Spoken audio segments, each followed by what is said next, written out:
जय यीशु की। मैं हूँ प्रियंका डामोर और आप देख रहे हैं रेडियो वेतास एशिया की हिंदी सर्विस। कलीसिया समाचार में आप सभी का स्वागत है। कलीसिया समाचारों में प्रमुख है विश्व रोगी दिवस हेतु पोप फ्रांसिस का संदेश, रोम में हुआ कार्डिनल जॉर्ज पेल का निधन, भारत की शीर्ष अदालत ने धर्मांतरण को गंभीर मामला बताया, मुंबई में कैथोलिक कब्रिस्तान को अपवित्र करने के आरोप में एक मुस्लिम व्यक्ति गिरफ्तार, सिरो मालाबार ग्लोबल मिशन क्विज विजेता घोषित, उड़ीसा में ईसाई नेताओं का ऐतिहासिक सम्मेलन, नवनियुक्त जेसुइट पुरोहित अरुण बारा की सड़क दुर्घटना में मौत,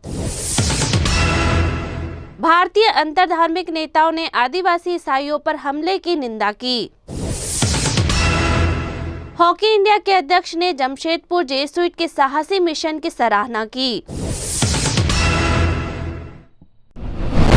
रेडियो वेरितास एशिया आपके लिए लेकर आए हैं आरवीए मोबाइल ऐप। आरवीए मोबाइल ऐप पर हमारे विभिन्न प्रकार के कार्यक्रमों का लाभ लें,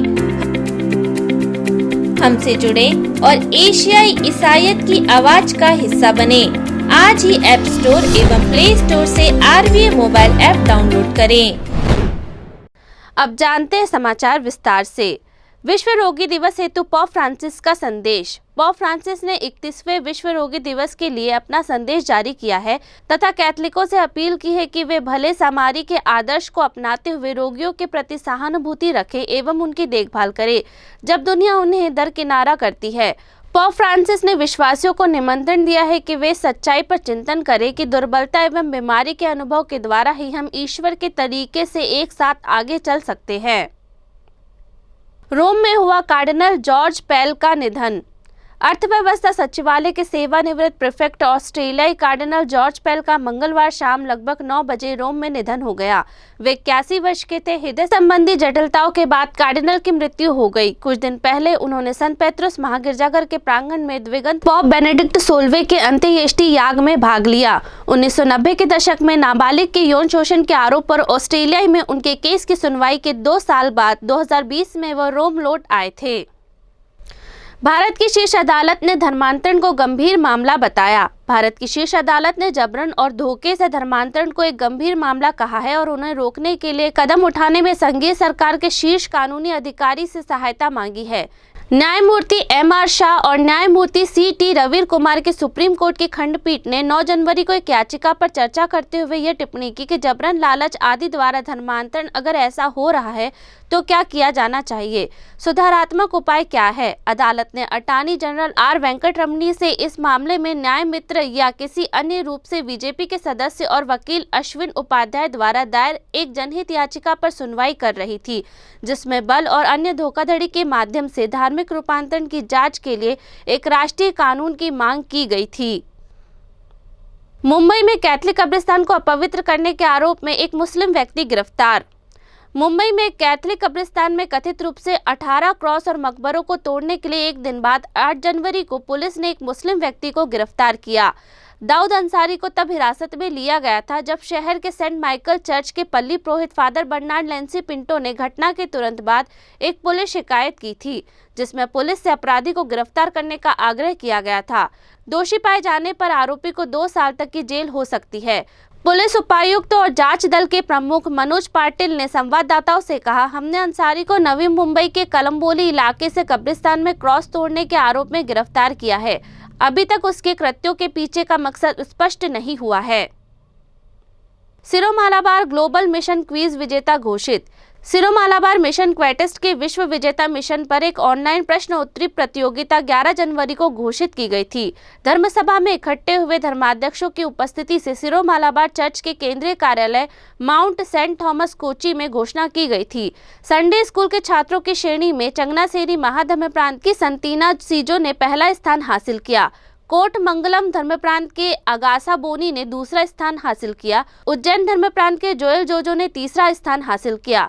सीनियर वर्ग में एर्नाकुलम अंगामाली मेजर महाधर्म प्रांत सोफी जोसेफ ने पहला, चंगनासेरी महाधर्म प्रांत की रोशिना जोसेफ ने दूसरा और शिकागो धर्म प्रांत के पिंटो डेविस अक्कारा ने तीसरा स्थान हासिल किया। सिरो मालाबार चर्च के प्रमुख आर्च बिशप कार्डिनल जॉर्ज अलनचेरी ने विजेताओं के संबंधित धर्म प्रांत के धर्माध्यक्षों को नगद पुरस्कार और प्रशस्ति पत्र सौंपे। उड़ीसा में ईसाई नेताओं का ऐतिहासिक सम्मेलन। उड़ीसा में विभिन्न ईसाई संप्रदायों के नेताओं ने उड़ीसा में अपने समुदाय के वर्तमान और भविष्य पर चर्चा करने के लिए एक ऐतिहासिक सम्मेलन आयोजित किया। भुवनेश्वर में हिंदुस्तान होटल इंटरनेशनल में 7 जनवरी का सम्मेलन नवीन बोडनायक फाउंडेशन के सहयोग से ईसाई नेताओं की पहल थी। अन्य धर्मों के कुछ प्रतिष्ठित नेताओं के साथ राज्य भर के 300 से अधिक ईसाई नेताओं ने दिन भर के कार्यक्रम में भाग लिया। नवनियुक्त जेसुइट पुरोहित अरुण बारा की सड़क दुर्घटना में मौत। एक जेसुइट पुरोहित की 10 जनवरी को छत्तीसगढ़ में एक सड़क दुर्घटना में मृत्यु हो गई। उनका पुरोहिताभिषेक 2 महीने पहले ही हुआ था। छत्तीसगढ़ राज्य के जशपुर जिले के कुनकुरी के पास बंदरचुआ गांव के पास ट्रक की चपेट में आने से फादर अरुण बारा की शाम करीब 4 बजे मौत हो गई। वे 33 वर्ष के थे और 26 अक्टूबर को उनका पुरोहिताभिषेक हुआ था। वे 13 वर्षों तक जेसुइट थे। गंभीर हालत में उसे कुनकुरी के होली क्रॉस अस्पताल में भर्ती कराया गया। गंभीर चोट होने के कारण उन्हें बचाया नहीं जा सका। मध्य प्रदेश के जेसुइट प्रोविंशियल के एक संचार के अनुसार फादर बारा जशपुर में शांति भवन में अपने पास्टोरल मंत्रालय में लगे हुए थे। प्रोविंशियल ने पत्र में कहा, बहुत भारी मन से मैं इस दुखद समाचार को साझा करता हूं कि फादर अरुण बारा एसजे अब नहीं रहे। कृपया प्रार्थना करें कि उन्हें भगवान की महिमा प्राप्त हो और अनंत शांति प्रदान करे। ख्रिस्त मिलन आश्रम नमना अंबिकापुर छत्तीसगढ़ के एक प्रमुख शहर में 11 जनवरी को दोपहर 1 बजे अंतिम संस्कार किया गया। भारतीय अंतर धार्मिक नेताओं ने आदिवासी ईसाइयों पर हमले की निंदा की। छत्तीसगढ़ राज्य में हिंसा के कारण अपने घरों से भागने को मजबूर हुए आदिवासी ईसाइयों के साथ एकजुटता व्यक्त करने के लिए नई दिल्ली में एक सड़क के किनारे प्रार्थना सभा में विभिन्न धर्म समूहों के लगभग 300 लोग शामिल हुए हैं। हिंदू धर्म, इस्लाम, बौद्ध धर्म, यहूदी धर्म और बहाई धर्मों के नेताओं ने 8 जनवरी को मोमबत्तियों के साथ प्रार्थना की और सरकार से ईसाइयों के खिलाफ हिंसा को समाप्त करने के लिए कहा, क्योंकि उन्होंने अपने ईसाई धर्म को त्यागने से इनकार कर दिया था।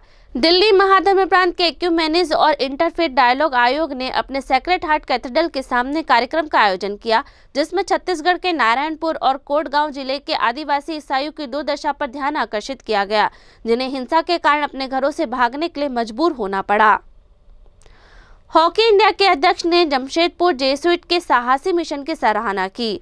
हॉकी इंडिया के अध्यक्ष पद्मश्री दिलीप तिर्की ने जमशेदपुर प्रांत के जेसुइट की उन जगहों पर पहुंचने के लिए सराहना की जहां कोई जाने की हिम्मत नहीं करता।